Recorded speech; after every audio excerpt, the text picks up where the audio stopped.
ஆகாஷவாணி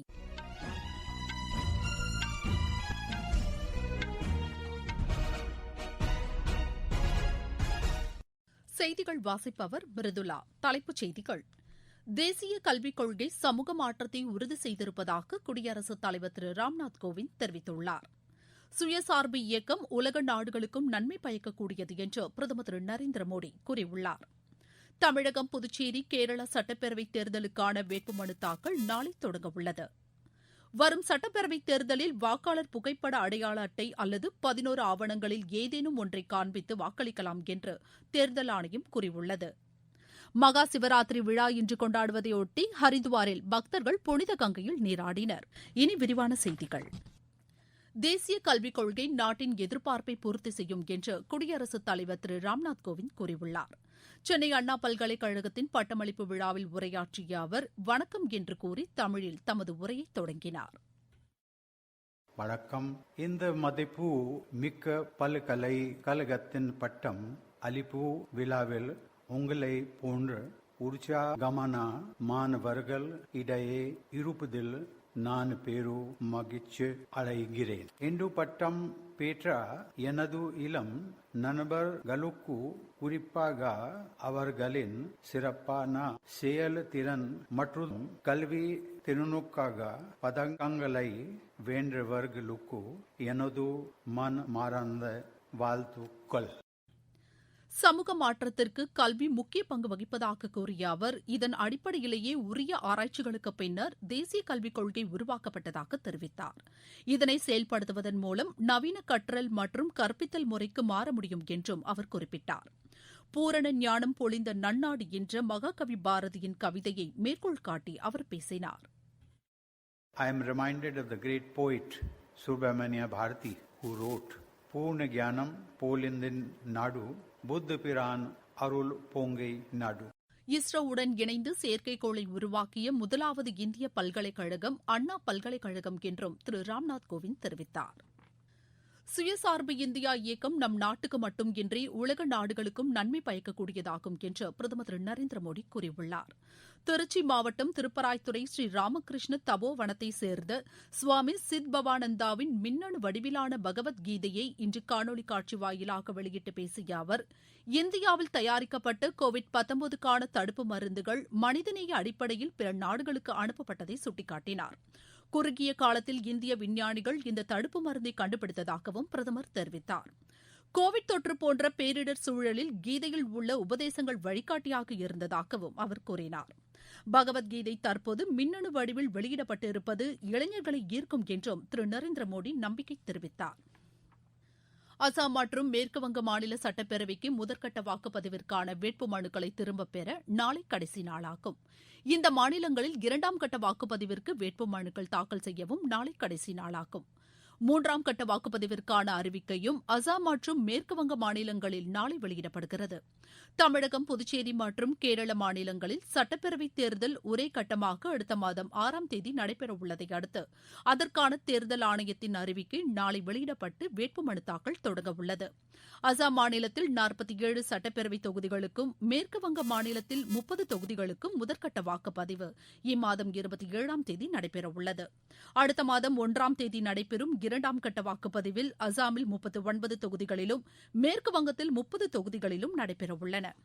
தமிழகத்தில் அடுத்த மாதம் 6ஆம் தேதி ஒரே கட்டமாக 234 சட்டப்பேரவைத் தொகுதிகளில் வாக்குப்பதிவு நடைபெறும்.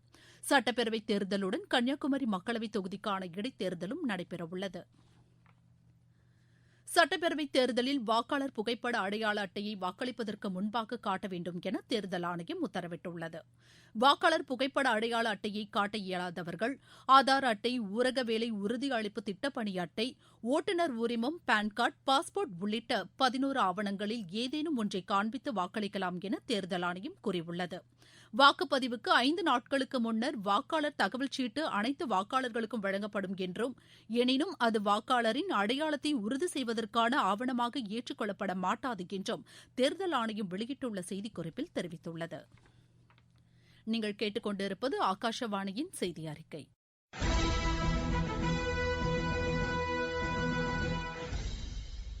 கோவிட்-19 ஒழிப்போம், தடுப்பூசிக்கு தயாராவோம். கோவிட்-19க்கான தடுப்பூசி பாதுகாப்பானது. இதனை பெறுவதற்கு கோவின் இணையதளத்தில் புகைப்படத்துடன் கூடிய அடையாள ஆவணத்துடன் பதிவு செய்ய வேண்டும். உங்கள் கைபேசி செயலிக்கு வரும் தேதியில் சம்பந்தப்பட்ட மையத்திற்கு சென்று தடுப்பூசி போட்டுக் கொள்ள வேண்டும். தடுப்பூசி போட்டவுடன் 1/2 மணி நேரம் கண்காணிப்பு மையத்தில் அமர்ந்திருக்க வேண்டும். 2ஆம் சுற்று தடுப்பூசியையும் அதற்கான தேதியில் தவறாமல் போட்டுக் கொள்ள வேண்டும். நம் நலன் காத்து நாட்டு நலனை உறுதி செய்வோம்.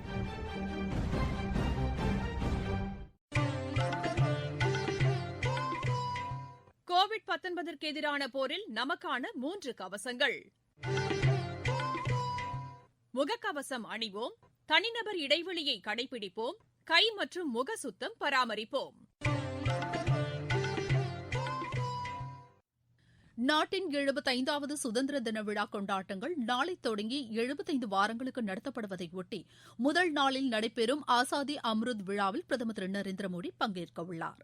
நாட்டின் ஒற்றுமையை வெளிப்படுத்தும் வகையில் மக்கள் விழாவாகவும் இது கொண்டாடப்படுகிறது. அகமதாபாத்தில் தேசப்பிதா காந்தியடிகள் தங்கியிருந்த சபர்மதி ஆசிரமத்தில் பிரதமர் சுதந்திர தின யாத்திரையை கொடியசைத்து தொடங்கி வைக்கவுள்ளார். அகமதாபாத்தில் தொடங்கி தண்டி வரை 241 மைல் தூரத்திற்கு 25 நாட்கள் நடைபெறும் இந்த சுதந்திர தின யாத்திரை அடுத்த மாதம் 5ஆம் தேதி நிறைவடைகிறது.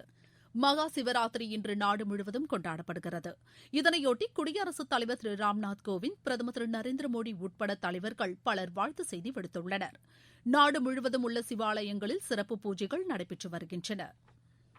மகா சிவராத்திரியையொட்டி ஹரித்வாரில் கங்கை நதியில் நாட்டின் பல பகுதிகளிலிருந்து வந்திருந்த பக்தர்கள் நீராடினார்கள். ஷாகிஷான் பகுதியில் சன்னியாசி பக்தர்கள் மட்டும் அனுமதிக்கப்பட்டனர். கோவிட்-19 வழிகாட்டு நெறிமுறைகளை பின்பற்றி மக்கள் புனித நீராட அனுமதிக்கப்பட்டனர்.